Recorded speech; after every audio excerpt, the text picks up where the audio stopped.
Okay, so at this point, I think we're overdue to sample something. So I currently have one of my favorite little synths over here, the Arteria Micro Brute. I'm just going to kind of slide this in here because I don't really have room for all of it in the camera right now, but it's off to the side. And I have this connected to my Digitakt via MIDI. But most importantly for our purposes now is that I have the output of the Micro Brute going into the input of our Digitakt. Now again, the Digitakt samples in mono. And this means that if you were to take a stereo source and you sample the left and right input, it's going to sum those into one mono file. In this case, the Micro Brute outputs in mono, so this is not a problem. And I'm just going to be sampling from the left input instead of the left and right input. If I want to sample, what I need to do is hit my record page button, which is here. And right now I can see the track recorder. We have 33 seconds anytime that we sample something, which is great because this means that we have plenty of time to sample without ever worrying about running out of any sample time for our entire project. We can see a little meter here, and above that it says SRC, which is the source, and right now the source is the external left input. If I want to change the source, I can use the G knob here, and I can go from left, left and right, which means it's going to take the left and right side and sum those into a mono file. We can also sample internally as well, which is very helpful because if you use up all 8 tracks, you can resample what you have, play that from one track, and free up the other 7 to add more things. Now, in addition to this, if we adjust the F knob, that's going to adjust the threshold. So we can make it so that the recorder only starts recording once audio goes above the threshold we set. Very helpful if you want to get the first initial attack of a sound that plays right after a bit of silence. We also have the monitor here. So let's say, for instance, I start playing some notes on my Micro Brute. We see the meter goes up, but I can't hear anything because we're not monitoring the input. If I want to monitor that, I need to enable the monitor there.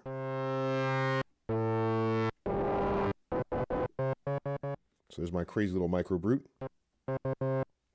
So what I want to do is I just want to play some stuff, do some weird things with this, and sample the stuff as I go.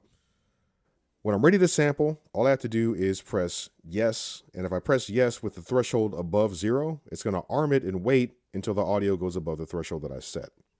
Might actually be a good idea to do that. Let's set this about right here. If I want to just immediately start recording without waiting for the threshold, I can hit function and press yes, but we'll do this instead. So I'm going to just start playing some stuff. I'll record some different notes. I'm going to try and make it kind of trippy and weird, and then we'll have some things to manipulate and play with. So with no further ado.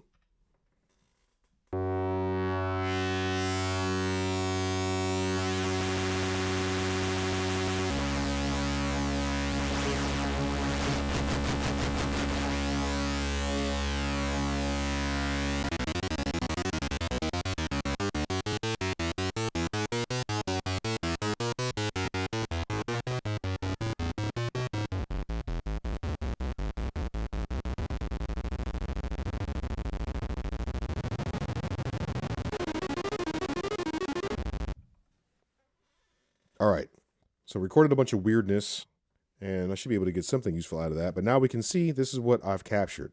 If I want to preview this, I hold function and press yes.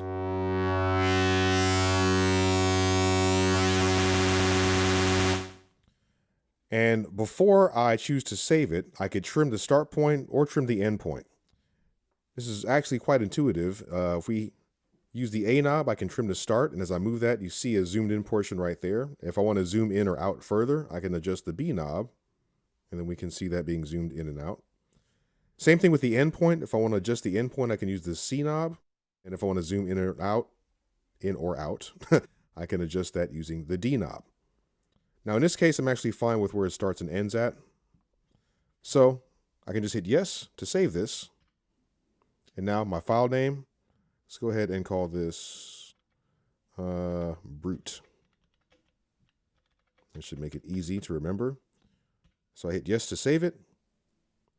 Now it's going to ask me, do I want to assign this sample to a track? Now I happen to have track 2 free for this purpose. But let's say either I didn't have a track free just yet, or I didn't know exactly where I wanted to use this sample at. I can simply hit no, and then I can assign it to one of my sample slots later when I know where I want it to be at. In this case, I know that I want this sample on track 2. So I'm going to press 2, and it's been assigned. So The last thing now is that I don't need this to be here anymore, so I can discard this sample because I've already saved this and I have it loaded into RAM. So function no. Turn that arpeggiator off. And I don't need to monitor the input anymore, so I'm going to turn the monitor off. Boom. All right. So track 2.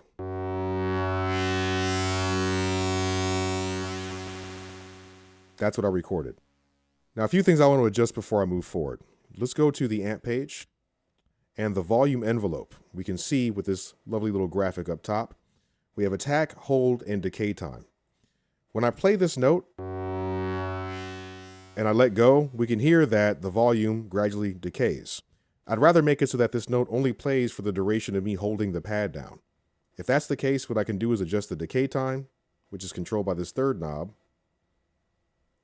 And now we can see in the graphic, basically the volume, we're only going to hear this as long as I'm holding down the note. As soon as I let go, it's going to immediately cut off. Okay, much better. So now if I go to the sample source page, I have parameters here that are related to the sample itself. And if I press this again, I see the waveform. So now that we have a sample captured, let's see some different ways that we can manipulate it and make it sound more unique.